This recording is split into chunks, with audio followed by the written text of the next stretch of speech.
DeMarcus Cousins has decided that he's going to play on the World Tour team Wooksy. I think it would do him a disservice. Like, listen, DeMarcus Cousins can be good 3-on-3 player. As we talked about last time, I think the biggest thing that he's going to have to do is buy into the sport and buy into the bullshit that comes with playing the sport. The bad accommodations, the bad refereeing, the more physical play, the cheap shots that come from post players, and all of these things, having to guard tough matchups, and having a more spaced floor where he can be taken advantage.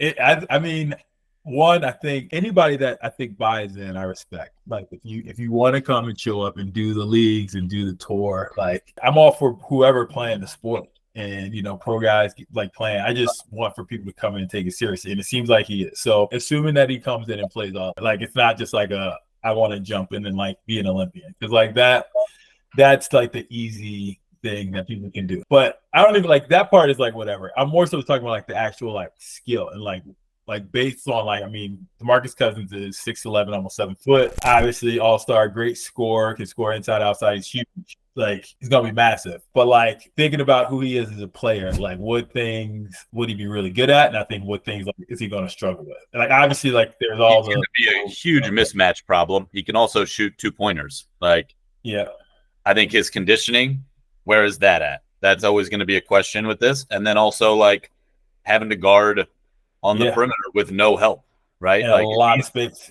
If he's going to have to be pulled out to guard, then he's going to try and use his physicality, and he has to. And that's going to be a thing that he can do, but they're going to have to try and keep him guarding the right people, guarding, the screener versus the ball handler, which is hard to do in 3-on-3. He's got the skills to be good at it. It's just if he buys in. For sure. I mean, he's massive, number one. I think that part, he obviously can't teach 7 feet, as they say.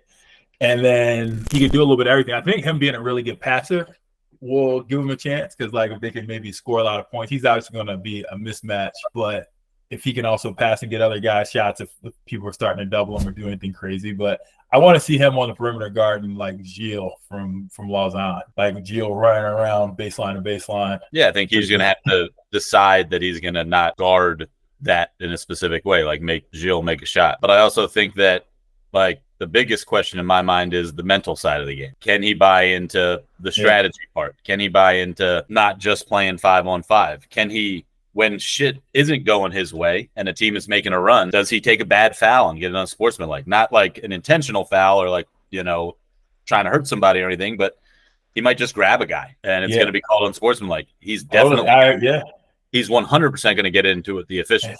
Like that is just something that's going to happen. And if he buys into it, it'll happen less often. But I just don't know if he's at the point in his career where he's willing to, not try to be the smartest guy in the room. Yeah, I have no idea what his association with this is, like whether or not it's just a one-time deal, like he's kind of being a mercenary, or whether or not he's like actually going to try to play on the circuit or something. It'll be interesting to see. I think I've heard he's getting paid $300,000 for 30 days. Yeah, so I mean, I think there's a tough learning curve in 30 days to get really good at 3x3. Like obviously he'll be fine, and I think the other thing that people don't always realize about, like, take the players out of it. Like DeMarcus Cousins can play great. He might come on and score 17 points and they still lose. It's tournament style basketball too. So like anybody can beat anybody. There's always upsets happening. First of all, games go quick. Players can get hot. Teams can get hot. So I mean, I do respect just the fact that he's out there, he's willing to put his name on the line and like not be good at something. Also, like if I was getting paid $300,000, do I really care about the $5,000 I can win in an event? Yeah, I mean, again, that's what I'm saying. It's not about the money. It's like the fact that he's willing to go back. You know what I mean? Is he? I know. Yeah, like when shit goes south and you're down 15-10, do you just throw in the towel and say, I already made my money? Like shit happens. Yeah. I don't know. Well, speaking of prize money, man. We didn't talk about the prize money last time. We talked a lot about standings. So FIBA 3x3 prize money. The way it works is, so for every event that we play in, just about, or at least every World Tour event, so Masters, Challengers, there's a purse. And there's a top prize for teams, and then also, for runners-up. So FIBA's done a great job now in the last couple of years where, because teams travel from so far, that most teams, there's usually 12 to 16 teams in an event. Usually the top 8 will get a top 7, top 8 will get some prize money in a world tour. So you got top 7 in a world tour, top 5 in the challenger, and the opener, you got top 8. And then there's also postseason bonuses awards. So like you may hear us talking on our page a lot about standing, moving up, moving down. Standings are important for 2 really big reasons. One, we're in a season-long race to the World Tour final. So every time we play in the Masters, we gain points. We're moving up and down, kind of like that'd be similar to what like NASCAR, F1, right? Right. Yeah, it's like golf, it's like tennis, it's like golf. Your world ranking, right? But that doesn't necessarily mean how much money you've won on tour or dictate that at all. It's about just where you're ranked in the world. Sometimes you get perks because of that, getting automatically qualified or a bye into an event or something like that in those other sports. Yeah, but and I mean in this sport too, just talking about the prize money. So one, you're trying to get to the final. Only the top 12 teams at the end of the season make it to the final, and I think they give like one performance slot or something. FIBA usually has the ability to flex like 1 or 2 spots, but top 12 teams at the end of the season in World Tour standings based on how you did in Masters. And then also going into the World Tour final, there is a end of the season bonus. So FIBA gives out a bonus of about just a little less than $225,000 to all teams in the top 8, as well as the last 8 teams in the World Tour final get another. The prize money totals up to be about $225,000. And then for every World Tour Masters that we play in, there is $132,000 in total given out, and every challenger is $50,000 total given out. And then top place, you always hear us talking about $20,000 for challengers, the top prize, $40,000 for Masters, the top prize. So that's what the prize money looks like. The money's gotten a lot better. A lot of guys, in addition to making money on tour from prize money, might get paid, salary or stipend from their team, appearance fees and things like that. So as we've been a part of this for the last 8 years, we've seen the money kind of go up more and more. But I think what people want to know is, well, when we started, it was just first and second place getting paid, right? Yeah. And so talk about that, Craig. So you played the longest on the tour out of all the Princeton guys. Like, what was it like in 2014? Like, where it's grown? I remember. First and second place get paid. It was like $10,000 for first place and like 2 or 3 or 4 for second. That's it. And then it's gotten gradually better. I think in 2017 when we had our one world tour we played in Saskatoon, I think it was like 10 and 5. Like it hadn't changed much. And then like everything was just shot out of a cannon. Every year it's gone up. This was the first year it's gone from like 10 to 40 really quickly. And this was kind of the first year that it stagnated a little bit at the top. So the top has been 20 for challengers, 40 for world tours for a while. But I think they've heard feedback from the teams and the professional circuit that, when you make all this travel and you're traveling to different continents week in and week out, that there has to be some incentive just not to win it. So they've started to gradually go down. It used to be top 4 play. Now it started to get down to even the quarterfinals. So down to 7 and 5. I think eventually it'll be the top 8 in both are getting something, which is nice because that means usually that you've at least won, or it definitely means the top 8, you've won one game. So it would only mean that you have to win one game to win prize money, which seems crazy. But listen, you're traveling 20, 25 hours a trip for potentially just 2 games. So I do agree with FIBA that if you go 0-2, like get better, right? Tough, yeah. But I mean, that's also part of the sport, man. Like that's you gotta go through those times. I think that's also what keeps everyone kind of hungry with it. The guys that are playing on the tour, because there's still that aspect of like you eat what you kill. You know what I mean? There's urgency, right? And I think that's the problem with professional sports a little bit. In the regular season, there's a lot of games in the NBA and baseball and hockey, and it can get, boring because there's no urgency. The players don't need anything. They're making 45, 50 million. And 3-on-3, it's a 20-minute game. It's lose, you're out usually. There's extreme urgency, and I think that's what brings a lot of fandom and a lot of entertainment value to it, because the players, if they lose, literally are going home empty-handed. Okay, I'm gonna put you on the spot too. Worst trip we've gone to, or worst trip you've gone to in your career, where you've gone 0-2 and gone home with a donut? Don't steal my answer. I'm going to say the World Tour Final 2021. Yeah, that was a You bad know, one. I wasn't thinking about that. me, you, Kareem Maddox, who Olympian, Damon Huffman, we were on the Yeah. team. We came in with pretty high hopes. We hadn't had a great season, but we had some high moments. We were just coming out of COVID, trying to kind of figure out where all of us were. And that L, like, kind of really, we lost to Oob, who was the number one team in the world. And then we played Lausanne, who we've had a lot of success against. It was the first time that they had beat us. All we had to do was win one game. It was the World Tour Final. We were making at least, upwards of 10,000 or 8,000, something like that. It would have been a nice way to cap the Yeah. season. We did not perform that day. They got the best of us, and it was That was a long trip home. it was a tough way to end our season, right? Because usually you have events back to back to back, kind of looked forward to. We had the old off season to kind of dwell on that loss. That was a tough one. And that was what, Abu Dhabi, or was it Jeddah? Where was it? Yeah, so I think we played Lausanne and we played Riga. I think it wasn't Oob. Maybe it was Oob. It was one of the top teams. Yeah. So we knew coming in we had a tough one, but we thought we had a favorable matchup against Lausanne, who we had success with. And I think we actually played Oob tough, and then just got smacked by Lausanne, if I remember correctly. No, I think it was. Both were bad. Let's just look it up. We might as well be accurate with this. I would have to go with still Jeju. Like, I gotta go Jeju. The getting knocked out. I think that was the only time we played in a qualifying draw in our career. Or no, that's not the only time we played last year in a qualifying draw too. But that was the first time maybe. And Jeju, South Korea. It's a 12, 13-hour flight from New York, South Korea, and then you got to take a train from that airport to another airport in Seoul for like an hour, and then a flight from there to like this little island that's like an hour away. And we go out there, we land, we play at noon, so we have an early game. We lose our first game, we know we're out. Yeah, that was a long the difference in the qualifying draw is difference in qualifying draw is only one team comes out, right? So it's not even top two. If you don't win your pool, you're done. We didn't really understand at that point that we were in the qualifying draw when we landed. So we were kind of shocked. We were kind of annoyed. Lost a close game to a team that we probably usually beat. And after the second game, we knew that it was over, and we're already booking our flights home. It was bad. Yeah. But I think so. Just to go back, we played Riga, lost 2014. We just had a tough time scoring that day. Then lost 18. Lausanne. Lausanne had made some big shots that game.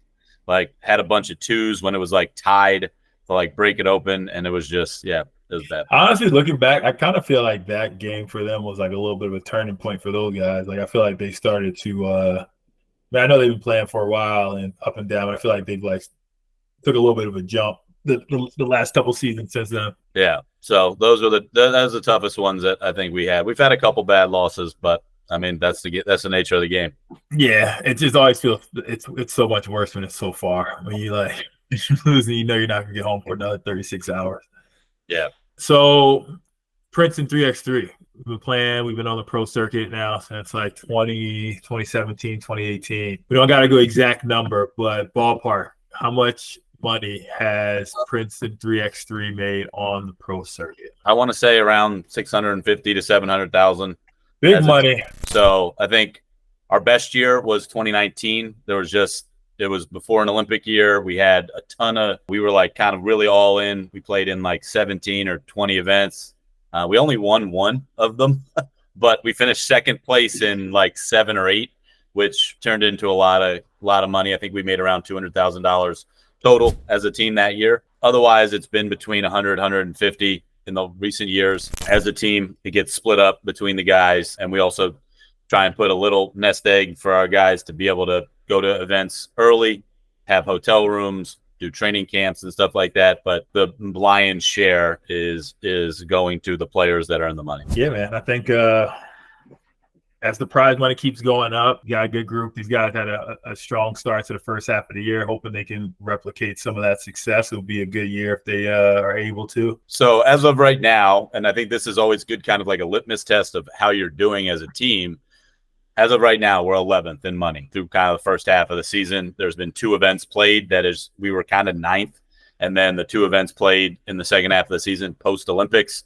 A couple teams that passed us. We have not played yet, but we're 13th in the rankings. We're 11th in prize money, which usually tells you like the rankings account for some How of much you played, kind of. well, it's also some of 2023. Yeah. So a lot of that can skew things a little bit, whereas the prize money is distinctly this year. So usually that tells you where you're at. So that's a good sign for the World Tour final. 66,000 through half the season. And that's not including some preseason events where the guys won a little bit of money. So some really good opportunities in the end of the season as well. We have at least 3 to 4 challengers already smack dab in our schedule, and 2 world tours, which, if you got first place in every single one of them, that's about another $150,000 opportunity for the players to kind of cash in on. Yeah, man. So some good money available out to guys. And I think, we know, again, it's tournament style basketball. So you want to win every single event. You go in trying to win every single event, but the reality is you're not going to. And so for us, I think, for guys to get the most out of this, we want guys to make money, to win games, play the right way, all those kinds of things. But we're always going in trying to at least get to the semifinals. When you've got a competitive team, you want to be giving yourself a shot at when you're in challengers, masters events, so finishing in that top 3. Also, even when there's times you're just going to have a bad weekend, it's a rough travel, guys get food poisoning. Sometimes the powers that be of 3x3 are a little bit too great, and you're not going to, win the entire event. But if you can consistently fall into that top 3, top 4, going out during semifinals and finals, you can have a good year and still make some good money, even without, winning every single event, and be a top team, and, end the season with a bonus, getting a postseason bonus too. We're kind of knocking on the door now for one of those, as well as getting to the final. So it'll be an exciting second half of the year. I'm excited to see how our guys really finish up at. Yeah, no, I think you nailed it. I think the biggest thing is you're trying to extend your season, right? And extending your season means when you play in a challenger, you acquire a world tour, which is a top 3 finish. So that is the goal. The ultimate goal is to win the event, and you play every game that way.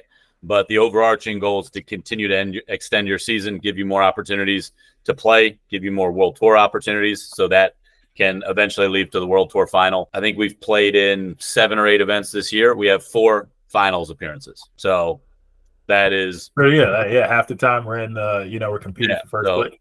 We got 1 first place, 3 second places, which have acquired the 4 world tours that we've already been earned, I guess you could say. Not even allocated, we've earned them. And then we've had the other ones, we did not make the semifinals. So it's either been finals or quarterfinal.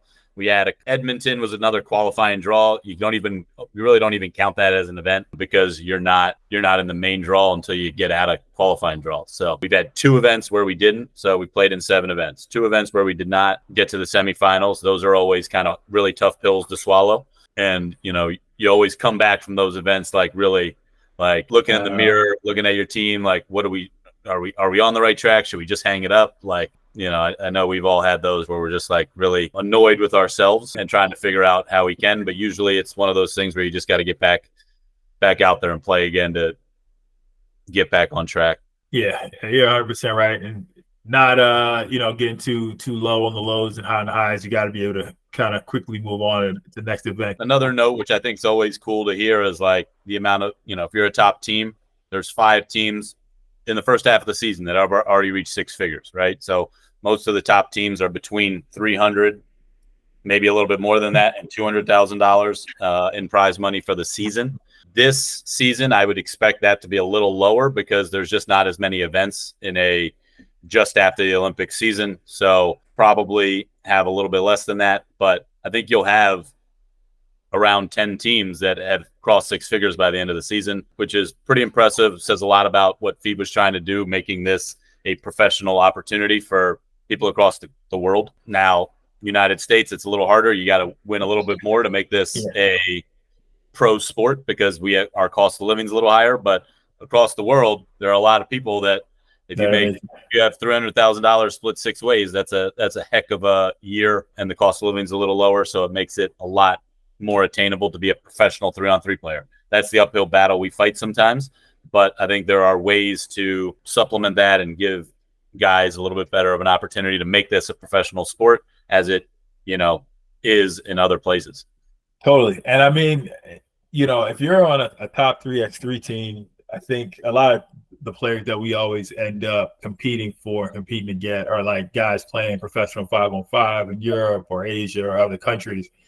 And, I know I never went and played overseas. I played ABA, but here locally, which people don't even know exists. But I know you played overseas in Romania. Where else you play? Romania, Netherlands, yeah, and almost went to South America somewhere. Like, what was that? What did that money look like as a guy right out of college? Like, what do most guys trying to go play overseas? Like, what can they kind of like expect contract wise?